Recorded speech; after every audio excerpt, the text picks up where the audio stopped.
Shag Harbor é uma pequena cidade pesqueira no extremo sul da Nova Escócia, que nem aparece em alguns mapas. Mas isso mudou em 4 de outubro de 1967. Vários moradores relataram ter visto uma queda de avião no porto. Os avistamentos desencadearam uma sequência de eventos que foram manchete em todo o mundo. Os pescadores locais, os policiais e a guarda costeira vasculharam as águas do porto durante toda a noite, mas não encontraram destroços.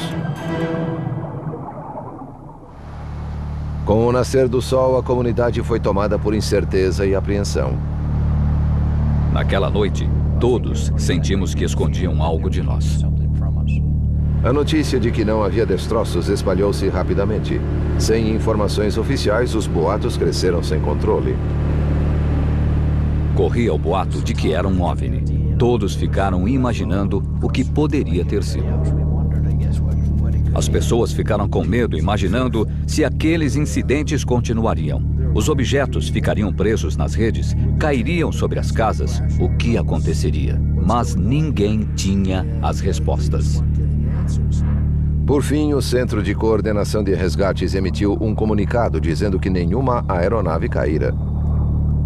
Às 10 horas e 20 minutos do dia 5 de outubro, o centro enviou um telex prioritário à sede das Forças Armadas Canadenses em Ottawa. A mensagem relatava os avistamentos dos moradores de Shag Harbor e dos policiais. Referia-se ao objeto desconhecido como um objeto obscuro. E mais importante, dizia que era um OVNI. É peculiar que a expressão OVNI tenha sido usada pelas autoridades e não pelas testemunhas oculares. Na noite de 5 de outubro, o incidente de Shag Harbor tornara-se um assunto militar.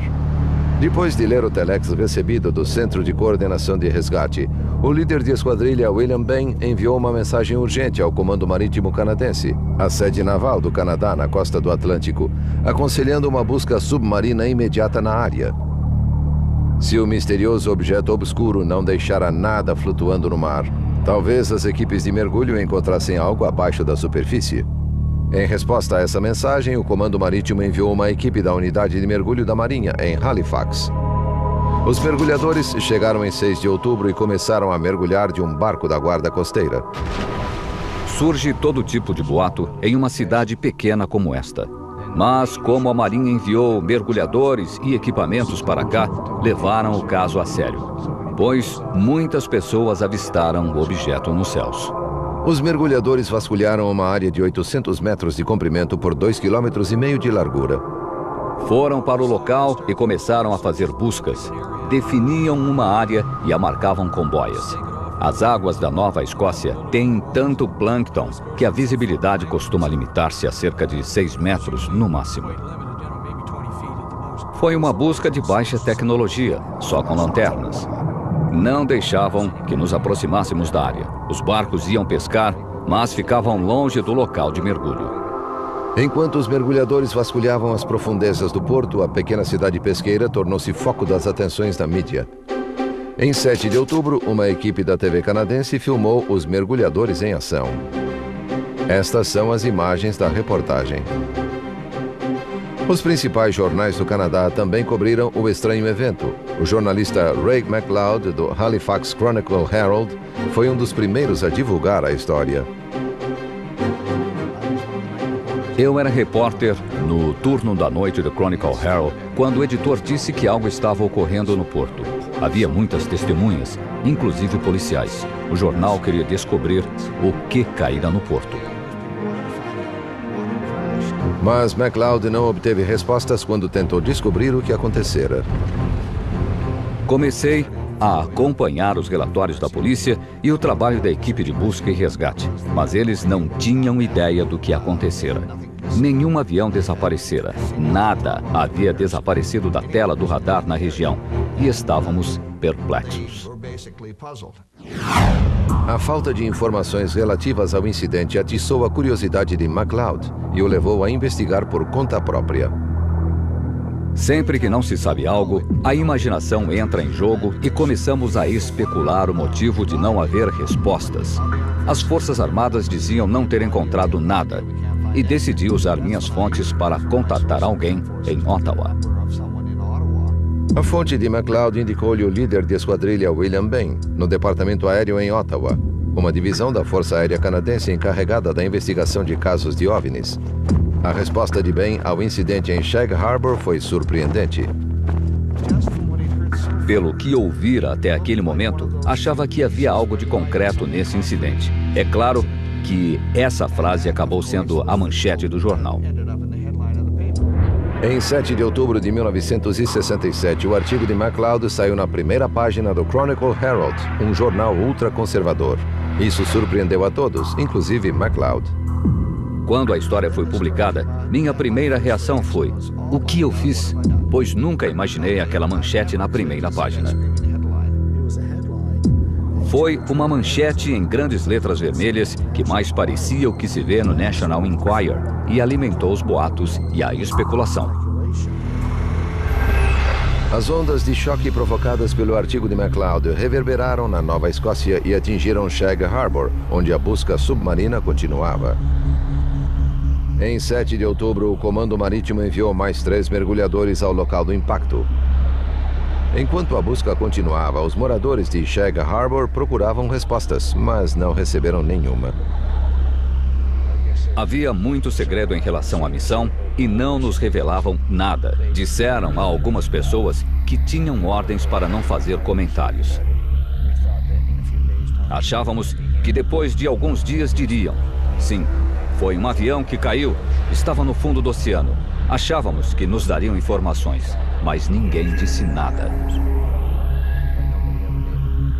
Em 8 de outubro, o Comando Marítimo encerrou as buscas submarinas e anunciou que os 3 dias de buscas no porto foram infrutíferos. Vários dias depois dos avistamentos, os moradores de Shag Harbor continuavam sem saber o que caíra na água na noite de 4 de outubro. Mas o final da busca foi apenas o início de um caso de OVNIs que iria se tornar ainda mais intrigante.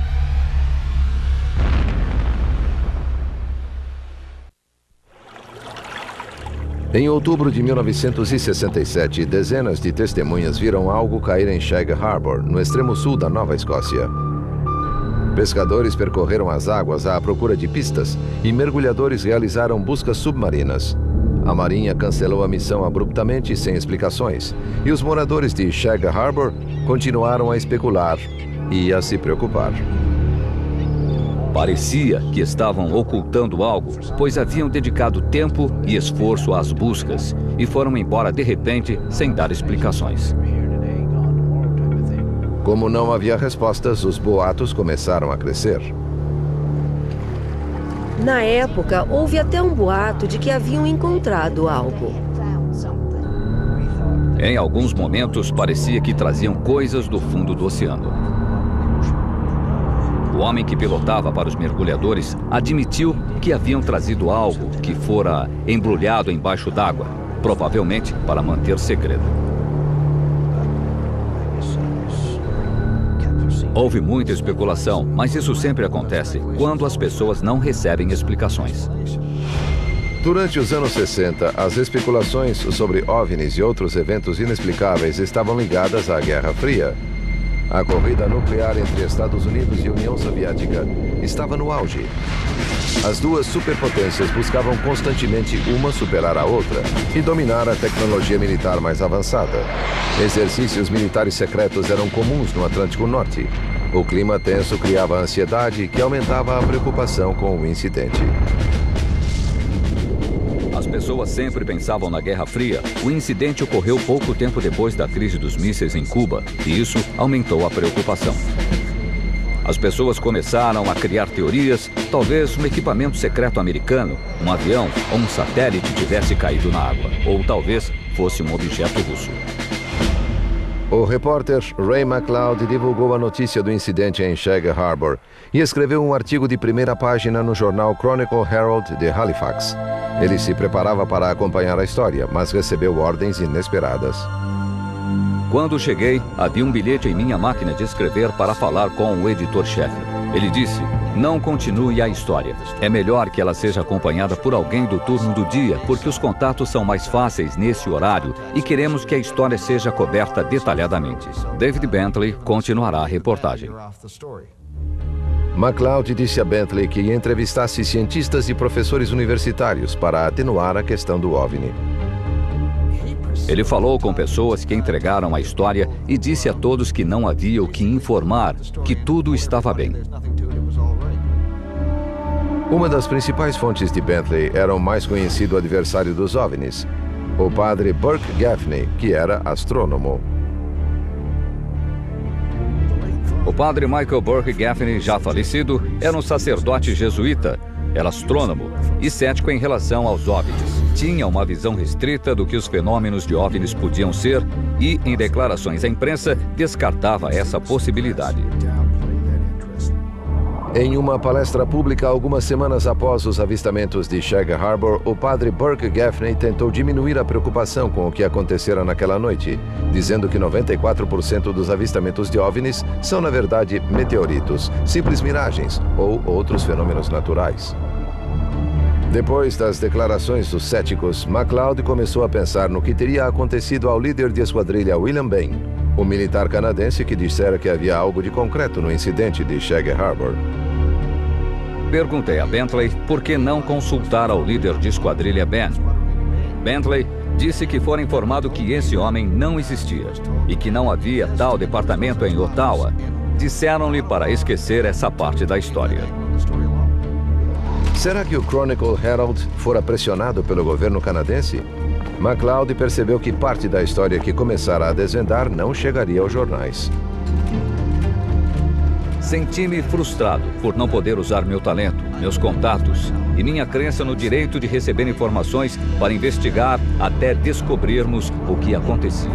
Um jornalista sente-se vazio quando tem que fazer isso, mas às vezes só se pode agir assim.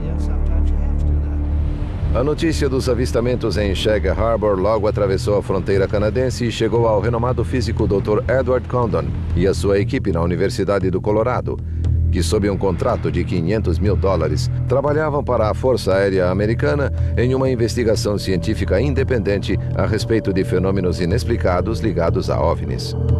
A equipe de Condon buscava reunir um certo número de casos ocorridos em outros países para definir se a Força Aérea devia continuar a investigar relatos de objetos voadores não identificados. E o incidente em Shag Harbor chamou sua atenção. Tinham recursos e uma equipe qualificada. Mas, segundo Chris Stiles, Condon e seus colegas não dedicaram nem tempo nem esforço ao intrigante caso de Shag Harbor. O caso foi entregue a um engenheiro elétrico chamado Norman Levine, que deu telefonemas à sede da Polícia Montada de Ottawa e ao Comando Marítimo, e recebeu a informação de que a busca fora minuciosa. Infelizmente, ele não continuou a investigar. Não se sabe o que poderia ter descoberto. O incidente de Shag Harbor, no Canadá, foi um dos 59 casos de OVNIs em todo o mundo que a equipe de Condon incluiu no estudo. O relatório final foi entregue à Força Aérea em 31 de outubro de 1968. Mas o caso número 34 mereceu apenas alguns parágrafos no documento de 900 páginas. O relatório defende a falta de iniciativa oficial em Shag Harbor e argumenta que não se considerou justificável continuar as investigações. O estudo de Condon sobre a pesquisa de OVNIs finaliza dizendo: nossa conclusão geral é que não houve acréscimos significativos ao conhecimento científico originados pelo estudo dos OVNIs nos últimos 21 anos. Algo que acontece em um estudo científico sério em relação a casos específicos de OVNIs é estabelecer critérios muito formais e rígidos. Muitas vezes, os melhores casos acabam ficando fora dos critérios, por mais cuidado que se tome ao estabelecê-los. Acho que isso aconteceu com o incidente de Shag Harbor. Como todos pararam de buscar respostas, o incidente de Shag Harbor, no Canadá, tornou-se mais um mistério inexplicado, mas inesquecível. Logo, o incidente saiu das manchetes e depois de um mês era difícil encontrar informações na imprensa. Todos voltaram para casa, fizeram sanduíches, foram trabalhar e a vida continuou. 25 anos depois, porém, uma nova investigação sobre o incidente de Shag Harbor trouxe à tona revelações surpreendentes que mostraram que o caso não devia ter sido arquivado.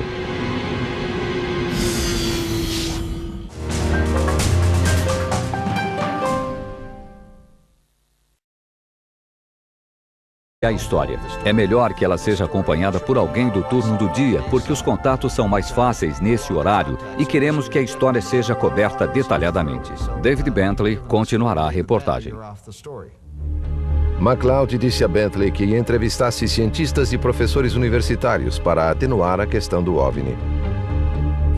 Ele falou com pessoas que entregaram a história e disse a todos que não havia o que informar, que tudo estava bem. Uma das principais fontes de Bentley era o mais conhecido adversário dos OVNIs, o padre Burke Gaffney, que era astrônomo. O padre Michael Burke Gaffney, já falecido, era um sacerdote jesuíta, era astrônomo e cético em relação aos OVNIs. Tinha uma visão restrita do que os fenômenos de OVNIs podiam ser e, em declarações à imprensa, descartava essa possibilidade.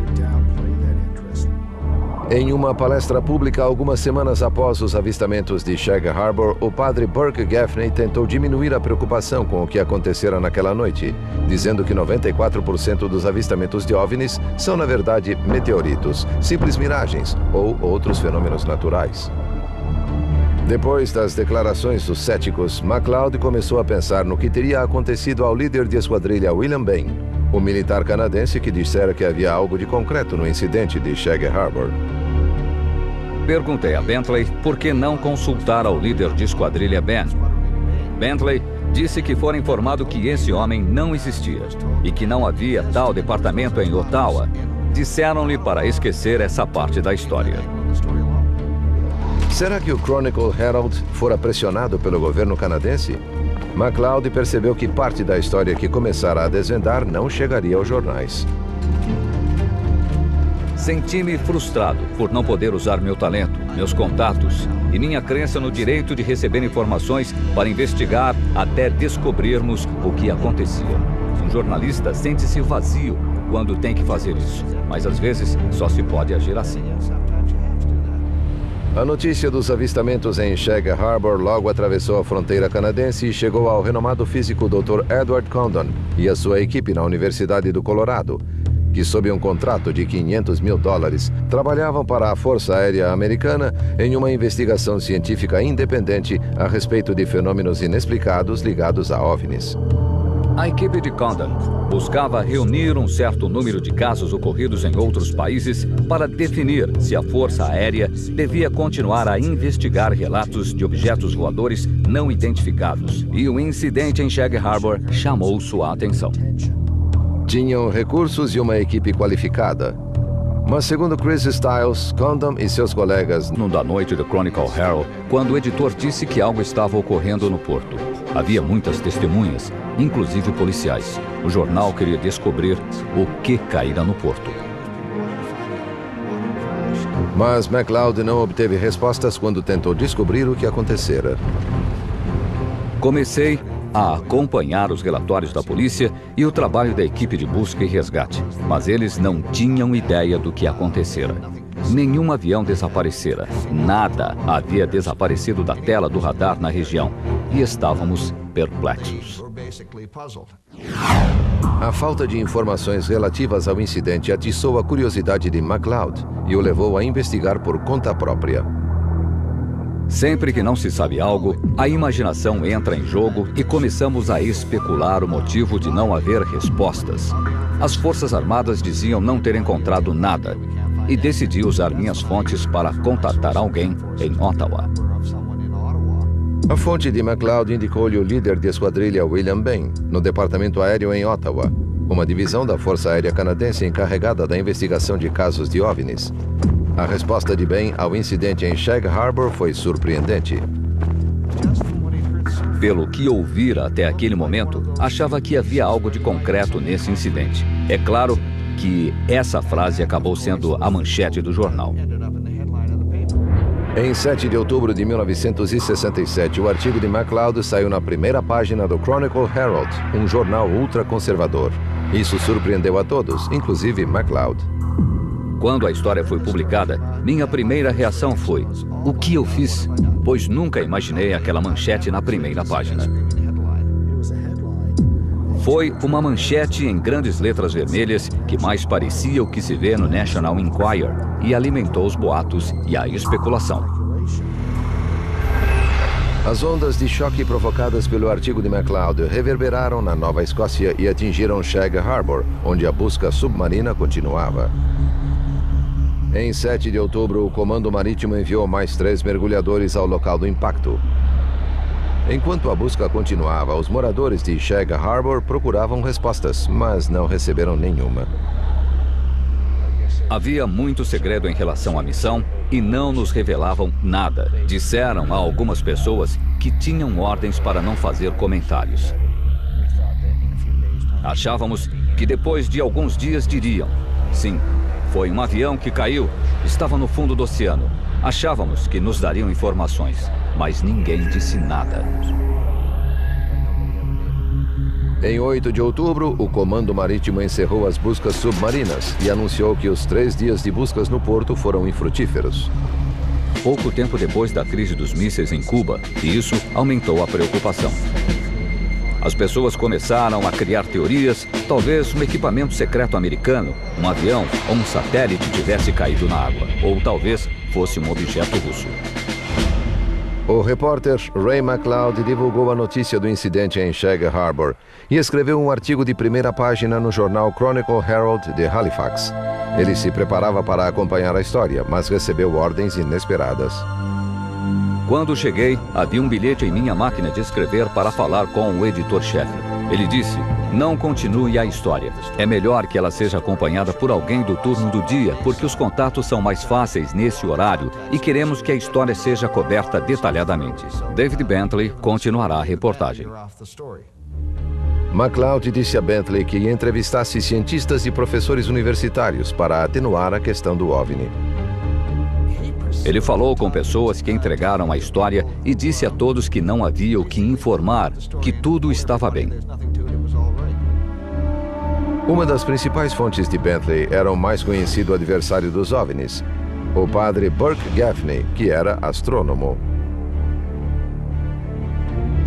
O padre Michael Burke Gaffney, já falecido, era um sacerdote jesuíta, era astrônomo e cético em relação aos OVNIs. Tinha uma visão restrita do que os fenômenos de OVNIs podiam ser e, em declarações à imprensa, descartava essa possibilidade. Em uma palestra pública algumas semanas após os avistamentos de Shag Harbor, o padre Burke Gaffney tentou diminuir a preocupação com o que acontecera naquela noite, dizendo que 94% dos avistamentos de OVNIs são, na verdade, meteoritos, simples miragens ou outros fenômenos naturais. Depois das declarações dos céticos, MacLeod começou a pensar no que teria acontecido ao líder de esquadrilha William Bain, o militar canadense que dissera que havia algo de concreto no incidente de Shag Harbor. Perguntei a Bentley por que não consultar ao líder de esquadrilha Ben. Bentley disse que fora informado que esse homem não existia e que não havia tal departamento em Ottawa. Disseram-lhe para esquecer essa parte da história.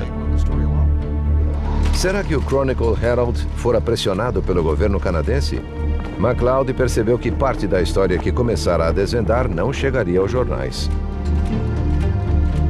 Senti-me frustrado por não poder usar meu talento, meus contatos e minha crença no direito de receber informações para investigar até descobrirmos o que acontecia. Um jornalista sente-se vazio quando tem que fazer isso, mas às vezes só se pode agir assim. A notícia dos avistamentos em Shag Harbor logo atravessou a fronteira canadense e chegou ao renomado físico Dr. Edwards. Os moradores de Shag Harbor continuavam sem saber o que caíra na água na noite de 4 de outubro. Mas o final da busca foi apenas o início de um caso de OVNIs que iria se tornar ainda mais intrigante.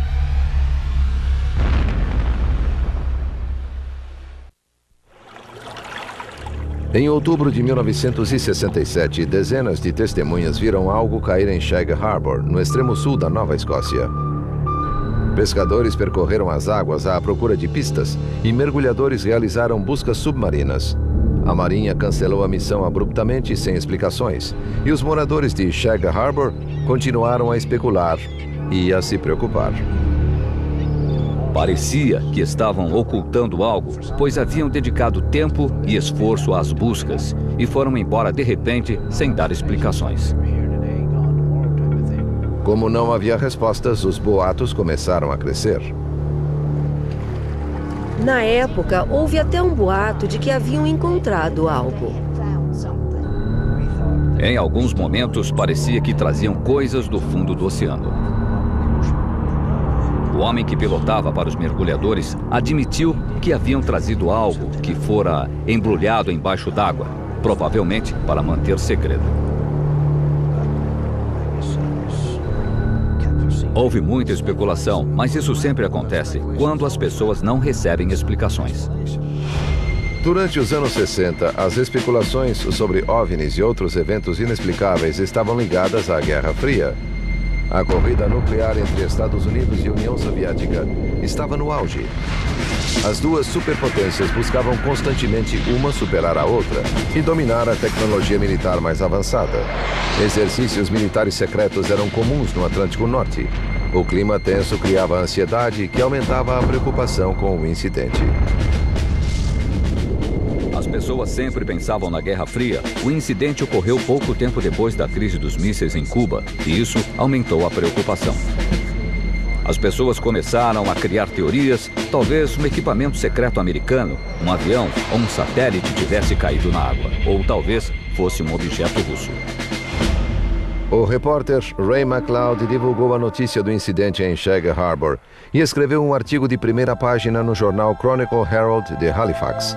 Ele se preparava para acompanhar a história, mas recebeu ordens inesperadas. Quando cheguei, havia um bilhete em minha máquina de escrever para falar com o editor-chefe.